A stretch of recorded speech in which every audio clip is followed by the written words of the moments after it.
আসসালামু আলাইকুম। আমার প্রিয় ভাই এবং বোনেরা, আজকে মৃত্যুর পর কি কি হয় সম্পূর্ণভাবে শুনব। মৃত্যুর পর কি কি হয়, এই প্রশ্নটি মানুষের হৃদয়কে সবচেয়ে বেশি কাঁপিয়ে তোলে।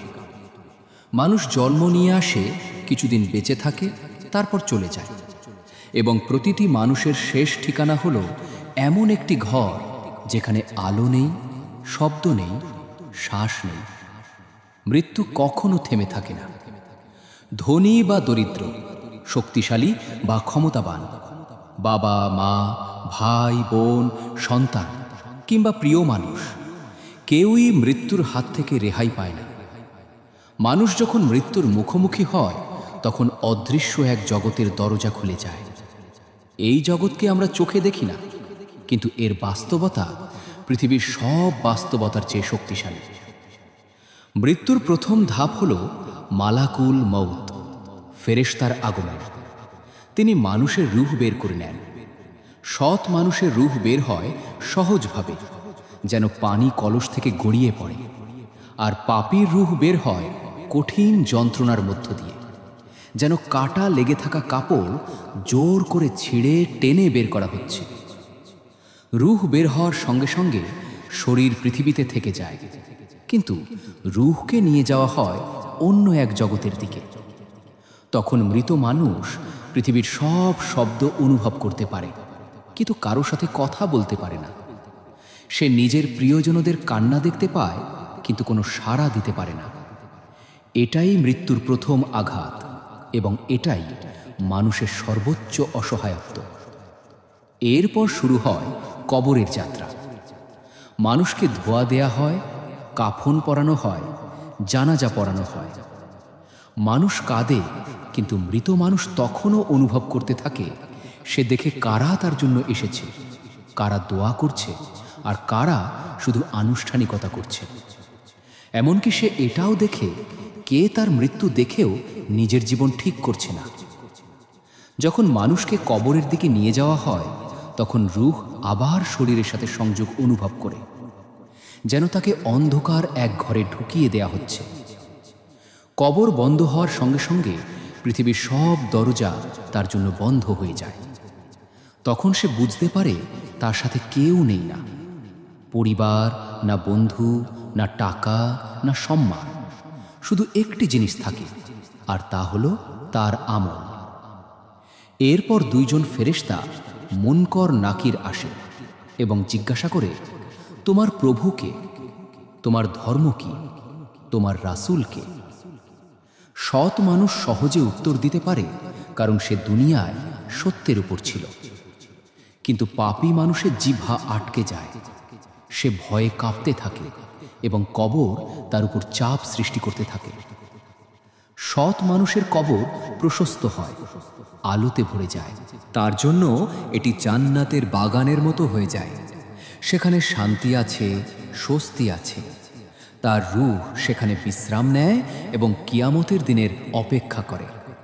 আর পাপী মানুষের কবর সংকুচিত হয়ে যায়, অন্ধকারে ভরে যায়। কবর দোযখের একটি গর্তের মতো হয়ে যায়, এবং প্রতিটি মুহূর্ত তাকে কষ্ট দেয়। তার পাপ তার উপর ভারী হয়ে পড়ে, তার ভুলগুলো তাকে ভয় দেখাতে থাকে, এবং কবরের অন্ধকার তার প্রতিটি নিঃশ্বাসকে ভারী করে তোলে। মৃত্যুর পর রূহকে রাখা হয় বারজাক নামের একটি স্থানে। এখানে সময় পৃথিবীর মতো নয়, দুনিয়ার 100 বছরও। মৃত মানুষের কাছে কয়েক দিন বা কয়েক ঘন্টার মতো মনে হতে পারে। সৎ মানুষ শান্তিতে থাকে, আর পাপী মানুষ কষ্টে থাকে। দুনিয়ায় মানুষের সব কাজ সেখানে সামনে আসে। একটি হাসি, একটি কঠোর কথা, একটি দান, একটি অবিচার, সবই প্রকাশ্য হয়ে যায়, কিছুই লুকানো থাকে না। এরপর আসে মহান দিনের অপেক্ষা, যেদিন সব মানুষ পুনরুজ্জীবিত হবে। তখন কেউ কোথাও আশ্রয় পাবে না, সবাই আল্লাহর সামনে দাঁড়িয়ে হিসাব দেবে। সৎ মানুষের মুখ উজ্জ্বল হবে, আর পাপী মানুষের মুখ অন্ধকারে ঢাকা থাকবে। মৃত্যুর পর মানুষের জন্য 3টি জিনিস কাজ করে। একটি নেক সন্তান যে দোয়া করে, একটি সৎকর্ম যা মানুষের উপকারে আসে, এবং একটি জ্ঞান যা সে রেখে গেছে বাকি সব শেষ হয়ে যায়। সম্মান শেষ, অহংকার শেষ, সম্পদ শেষ, বন্ধুত্ব শেষ। মানুষ ভুলে যায়, শুধু আমল ভুলে যায় না। মৃত্যুর পরের জগৎ মানুষকে শেখায় জীবনের মূল্য কত। কেউ জানে না কোন নিঃশ্বাসটি শেষ, কোন রাতটি শেষ, রাত কোন সকালটি শেষ, সকাল। তাই মানুষকে সব সময় প্রস্তুত থাকতে হয়, সৎকর্ম করতে হয়, পাপ থেকে দূরে থাকতে হয়। কারণ মৃত্যু কাউকে সুযোগ দেয় না, কাউকে সময় দেয় না। জীবন একটি পরীক্ষা, আর মৃত্যু সেই পরীক্ষার শেষময়। তাই যার মৃত্যু ভালো অবস্থায় হবে, সেই মানুষই আসল সফল। মৃত্যু ভুলে যেও না, জীবনের সবচেয়ে বড় সত্য। সম্মানিত ভাই এবং আমার প্রিয় বোনেরা, আজ আমি আপনাদের এমন একটি সত্যের কথা বলবো, যে সত্য থেকে পৃথিবীর সবচেয়ে শক্তিশালী মানুষও পালাতে পারে না। রাজা পারে না, গরিব পারে না, ধনী পারে না, বিদ্বান পারে না, কেউই পারে না। এই সত্যের নাম মৃত্যু। শুরুর দিকে একটি প্রশ্ন করি, আপনি কি কখনো ভেবে দেখেছেন, আজ যে মানুষটি আমাদের সামনে হেঁটে যাচ্ছে, আজ যে মানুষটি হাসছে, আজ যে মানুষটি ছবি তুলছে, আজ যে মানুষটি ফেসবুকে পোস্ট দিচ্ছে, সে মানুষটি হয়তো আগামীকাল পৃথিবীতে থাকবে না। এই কথাটা শুনে কারো মনে হয় ভয়, কারো মনে হয় ভাবনা, কারো মনে জাগে প্রশ্ন, আমাদের জীবন আসলে কি ভাই? আমার জীবন হলো এক নিঃশ্বাস, যা আসে আর যায়। জীবন হলো এক মুহূর্ত, যা মিলিয়ে যায় বিকেলের সূর্যের মতো। একজন মানুষ সকালে ঘুম থেকে উঠে ভাবে, আজ অনেক কাজ করব, আজ টাকা রোজগার করব, আজ বন্ধুদের সাথে ঘুরব। কিন্তু সে কি জানে, ওই দিনটিই হয়তো তার জীবনের শেষ দিন। মৃত্যু এমন একটি বিষয় যার কোনো নোটিশ নেই, কোনো SMS নেই, কোনো কল নেই। এটা হঠাৎ আসে এবং জীবন শেষ করে দেয়। এমনই এক বাস্তবতার মুখোমুখি দাঁড়িয়ে আমরা ভুলে যাই, আমাদের আসল বাড়ি হলো কবর, আমাদের আসল জীবন হলো আখিরাত, আমাদের আসল সত্য হলো হিসাবের দিন। মৃত্যুর পর প্রথম ধাপ কবর। একবার ভাবুন, মানুষ যখন মারা যায়, তার নিজের পরিবারই বলে একটু দূরে রাখো, গন্ধ লাগবে, ভয় লাগে। এটাই জীবন, যে মানুষ একসময় ঘরের সবচেয়ে প্রিয়। মৃত্যুর পর সেই মানুষটিকে সবাই দ্রুত দাফন করতে চায়, কারণ এটাই নিয়ম। মৃত্যু মানুষকে স্মরণ করায়, এই দুনিয়া কারো জন্য থেমে থাকে না। কবরের প্রথম রাতকে বলা হয় হাসরের আগের সবচেয়ে কঠিন রাত। একজন মানুষ তার জীবনে সর্বোচ্চ সংগ্রাম করতে পারে, কিন্তু কবরের প্রথম রাতের অন্ধকার, একাকিত্ব, প্রশ্ন এবং ফেরেশতাদের আগমন, এগুলো থেকে কেউ বাঁচতে পারে না। মৃত্যু মানুষের জীবনের সবচেয়ে বড় বাস্তবতা ভাই, আমার বোন, আমার। আজ আমরা সুস্থ আছি, আনন্দিত আছি, খুশি আছি, কিন্তু কেউ জানে না আগামীকাল আমাদের জীবন কি হবে। মৃত্যু কোনো প্রস্তুতি ছাড়াই আসে, সে আসে নিঃশব্দে, হঠাৎ। আজ আমরা কথা বলছি, হাসছি, খাওয়া খাচ্ছি, কাল হয়তো আর কিছু করতে পারবো না। মানুষ প্রায়ই ভাবতে বসে তার হাতে অনেক সময় আছে, কিন্তু সত্য হলো সময় সীমিত। যে মুহূর্ত চলে যায় তার ফিরে আসে না। মৃত্যু আমাদের শেখায় যে জীবন অস্থায়ী। আজকে যা করি তার ফলাফল কাল আমাদের সঙ্গে থাকবে। আমাদের ধন, সম্পদ, পদমর্যাদা সবই শেষ হয়ে যাবে মৃত্যুর পর। আমরা একা থাকব, শুধু আমাদের আমলই আমাদের সঙ্গী হবে। ভাই, আমার বোন, আমার। যে মানুষ মৃত্যু স্মরণ করে, সে জীবনের প্রতিটি মুহূর্তকে মূল্যবান করে। সে সময় নষ্ট করে না, সে পাপের পথে পা রাখে না, সে আল্লাহর কথা ভাবতে থাকে, সে অন্যায় থেকে দূরে থাকে, সে সহমর্মিতা শিখায়, ভালোবাসা শিখায়। সে দুনিয়ার জঞ্জাল থেকে নিজেকে আলাদা করে। মৃত্যু আমাদের সতর্ক করে যে আমরা যদি প্রস্তুত না থাকি তাহলে পরকাল কঠিন হবে। আজ আমাদের হাতে সুযোগ আছে, কাল হতে পারে অনেক দেরি। ভাই, আমার বোন, আমার মৃত্যু স্মরণ করা মানে জীবনকে সঠিক পথে চালানো। মৃত্যু স্মরণ করা মানে পাপ থেকে দূরে থাকা। মৃত্যু স্মরণ করা মানে আল্লাহর কাছে ফিরে যাওয়া। আজ আমরা যা করি তা কাল আমাদের সঙ্গে থাকবে। আমাদের নফস যেমন হয় আমাদের শেষও তেমন হবে। যে সময় আমরা হারাই তার ফিরে আসে না। প্রতিটি মুহূর্তকে কাজে লাগাও, প্রতিটি দিনকে মূল্যবান করো। মৃত্যু আমাদের শেখায় ধন সম্পদ কখনো চিরস্থায়ী নয়। যে ধন আমরা জমাই তা আমাদের সাহায্য করবে না। যে মর্যাদা আমরা পেয়েছি তা আমাদের সাহায্য করবে না। শুধু আমলই আমাদের সঙ্গী হবে। ভাই, আমার বোন, আমার যে মানুষ মৃত্যুকে সবরণ করে, সে জীবনের লক্ষ্য বুঝে, সে আল্লাহর পথে চলে, সে নফসকে নিয়ন্ত্রণ করে, সে ধৈর্য শেখে, সে কষ্টের সময় আল্লাহর দিকে তাকায়। মৃত্যু আমাদের শেখায় যে প্রতিটি দিন মূল্যবান, প্রতিটি সময় একটি সুযোগ। যদি আমরা তা কাজে লাগাই আমরা আল্লাহর সন্তুষ্টি অর্জন করতে পারি। যদি আমরা তা নষ্ট করি আমরা পরে অনুতপ্ত হব। আজ আমরা সুস্থ থাকি, কাল হতে পারে অসুস্থ। আজ আমরা হাসি, কাল হতে পারে কাঁদতে হবে। মৃত্যু আমাদের শেখায় যে সুখ দুঃখ অস্থায়ী, প্রতি মুহূর্তের মূল্য বোঝা উচিত। ভাই, আমার বোন, আমার যে মানুষ মৃত্যুর কথা ভাবছে, সে জীবনকে সুন্দরভাবে ব্যবহার করছে। সে পাপ থেকে দূরে থাকে, সে অন্যায় বন্ধ করে, সে দয়া সহমর্মিতা শেখে, সে আল্লাহর স্মরণ করে, সে সৎ পথে চলে। মৃত্যু আমাদের শেখায় ধৈর্য, মৃত্যু আমাদের শেখায় সতর্কতা, মৃত্যু আমাদের শেখায় ভালো কাজের গুরুত্ব। আজ যা করতে পারি তা আজ করো, কাল হতে পারে অনেক দেরি। যে মুহূর্ত চলে যায় তার ফিরে আসে না। ভাই, আমার বোন, আমার মৃত্যু স্মরণ করো, কারণ এটি আমাদের জীবনের আজ। আমরা যা করি তা আগামী দিনে ফল দেবে।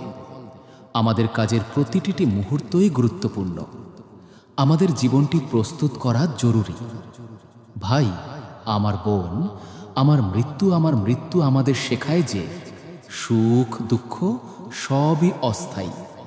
যে মুহূর্ত আমরা হারাই তার ফিরে আসে না। প্রতিটি সময়কে কাজে লাগাও, প্রতিটি দিনকে আল্লাহর স্মরণে ব্যবহার করো। আমরা যে ধন সম্পদ অর্জন করি তা চিরস্থায়ী নয়। আমরা যে মর্যাদা পাই তা চিরস্থায়ী নয়। শুধু আমলই চিরস্থায়ী। ভাই, আমার বোন, আমার যে মানুষ মৃত্যুকে স্মরণ করে, সে জীবনের প্রতিটি মুহূর্তকে সঠিকভাবে ব্যবহার করে, সে নফসকে নিয়ন্ত্রণ করে, সে পাপ থেকে দূরে থাকে, সে দয়া সহমর্মিতা শেখে, সে আল্লাহর স্মরণ করে, সে সৎ পথে চলে। মৃত্যু আমাদের সতর্ক করে, যদি আমরা প্রস্তুত না থাকি পরকাল কঠিন হবে। আজকের সুযোগকে কাজে লাগাও, কাল হতে পারে অনেক দেরি। ভাই, আমার বোন, আমার মৃত্যু স্মরণ করা মানে জীবনকে সঠিক পথে চালানো। মৃত্যু স্মরণ করা মানে পাপ থেকে দূরে থাকা। মৃত্যু স্মরণ করা মানে আল্লাহর কাছে ফিরে যাওয়া। আজ আমরা যা করি তা কাল আমাদের সঙ্গে থাকবে। আমাদের নফস যেমন হয় আমাদের শেষও তেমন হবে।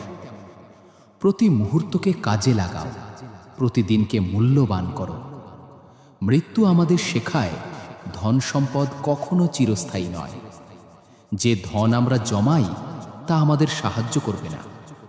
যে মর্যাদা আমরা পেয়েছি তা আমাদের সাহায্য করবে না। শুধু আমলই আমাদের সঙ্গী হবে। ভাই, আমার বোন, আমার যে মানুষ মৃত্যুকে স্মরণ করে সে জীবনের লক্ষ্য বুঝে, সে আল্লাহর পথে চলে, সে নফসকে নিয়ন্ত্রণ করে, সে ধৈর্য শেখে, সে কষ্টের সময় আল্লাহর দিকে তাকায়। মৃত্যু আমাদের শেখায় যে প্রতিটি দিন মূল্যবান, প্রতিটি সময় একটি সুযোগ। যদি আমরা তা কাজে লাগাই, আমরা আল্লাহর সন্তুষ্টি অর্জন করতে পারি। যদি আমরা তা নষ্ট করি, আমরা পরে অনুতপ্ত হব। আজ আমরা সুস্থ থাকি, কাল হতে পারে অসুস্থ। আজ আমরা হাসি, কাল হতে পারে কাঁদতে হবে। মৃত্যু আমাদের শেখায় যে সুখ দুঃখ অস্থায়ী, প্রতি মুহূর্তের মূল্য বোঝা উচিত। মৃত্যু দিকে এক অমোঘ সত্য, যা কেউ এড়াতে পারে না। ভাই, আমার বোন, আমরা জীবনের ধোঁকার কাছে অনেক সময় অন্ধ হয়ে থাকি। আজ আমরা আনন্দিত, কাল হয়তো নীরব নিথর শীতল মাটিতে শুয়ে থাকব। মৃত্যু আমাদের সতর্ক করে যে সব ধন সম্পদ পদমর্যাদা একদিন কিছুই নিয়ে যেতে পারবে না। যে মানুষ মৃত্যু স্মরণ করে সে আল্লাহর কাছে ফিরে আসে, সে পাপ থেকে দূরে থাকে, অন্যায় থেকে বেঁচে থাকে। মৃত্যু মনে করিয়ে দেয় যে আমাদের সময় সীমিত। আজ আমরা যা করি তার হিসাব কাল আমাদের সঙ্গে থাকবে। বীরত্ব, অহংকার, ধন সম্পদ সবই অন্তর্জুড়ে হিসাব হবে। ভাই, আমার বোন, আমার মৃত্যু আমাদের শেখায় সহমর্মিতা, ভালোবাসা, দয়া। যে সময় আছে সেটাকে ভালো কাজে লাগাও, আর কোনো মুহূর্ত নষ্ট করো না। আজকে যে আল্লাহর স্মরণ করো, সে কাল তোমার সাহায্য করবে। মৃত্যু স্মরণ করো তাই যাতে জীবনের পথ ঠিক থাকে। পাপ থেকে দূরে থাকো, আমল জমাও, সত্য পথে চলো, আল্লাহর দয়া অর্জন করো। মৃত্যু আমাদের জীবনের প্রতিটি মুহূর্তকে মূল্যবান করে তোলে। ভাই, আমার বোন, আমার কেন মৃত্যু নিয়ে ভাবা জরুরি? কারণ মৃত্যু মানুষকে বদলায়, মৃত্যু মানুষকে সতর্ক করে, মৃত্যু মানুষকে আল্লাহর দিকে ফেরায়।